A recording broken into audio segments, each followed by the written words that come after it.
Hi guys! I want to share my experience in upgrading my CPU from i5-8400 to i7-9700KF. I will have some benchmarks and slides for you, but also I will share my own thoughts about this upgrade that are not necessarily reflected in benchmarks I've run. First of all, i5-8400 is a great gaming CPU for the price. I paid €166 back in February. It has 6 cores, boosts up to 4 GHz and runs quite cool, so you don't need to spend a fortune on your CPU cooler. I paired it with GTX 1070, so I had a quite balanced combo for gaming. In general, I'm using my PC for gaming and video editing. Obviously, it was performing quite well in games, but it took longer times for my video renders, and in some cases, better CPU would have given even better FPS experience. One more downside of my i5 was I couldn't play with overclocking much. The only thing I managed to do is to push it to 4.1 GHz by increasing CPU base clock from 100 to 102.5 MHz, since I have Z370 chipset motherboard. And since I'm considering myself a PC enthusiast, overclocking is something I want to play around. Anyway, after half a year of use, I've decided to upgrade my system starting with CPU. I've ordered i7-9700KF for €379 from mindfactory.de. But since I managed to sell my i5 for almost the same price I bought it, my upgrade cost me just over €200. Why 9700KF? Since I'm playing Apex Legends, I wanted to get the best CPU for gaming, having in mind that I have 144Hz monitor and didn't want to change my platform to Ryzen yet.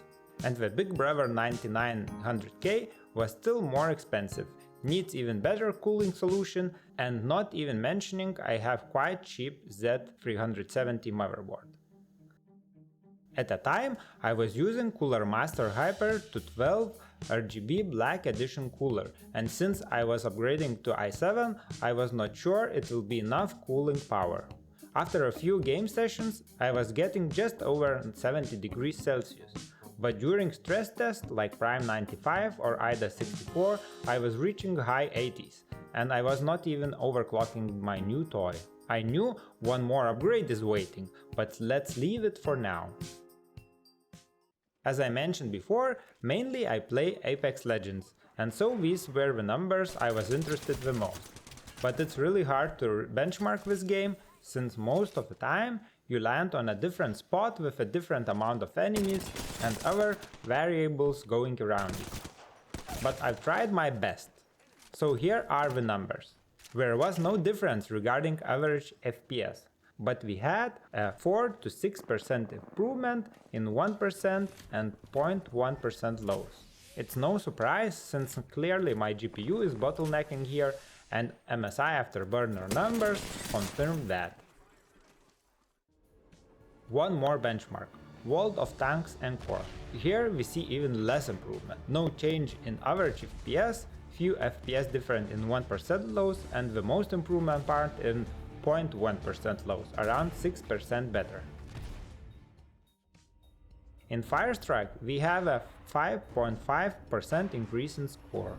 As I've expected, performance increase in games is not significant, since they are more of a GPU bound.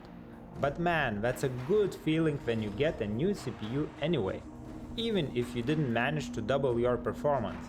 Anyway, you might guess what's the next upgrade I'm planning to go for. It's about time to say goodbye to my GTX 1070 and search for a better GPU. Since I'm quite satisfied with a second-hand market and the value I can get, most probably I will be searching for a GTX 1080 Ti, so I could bring my gaming experience into the next level. Stay tuned for upcoming updates. Thanks for stopping by and checking my video. Click like and subscribe if you liked it, and see you soon!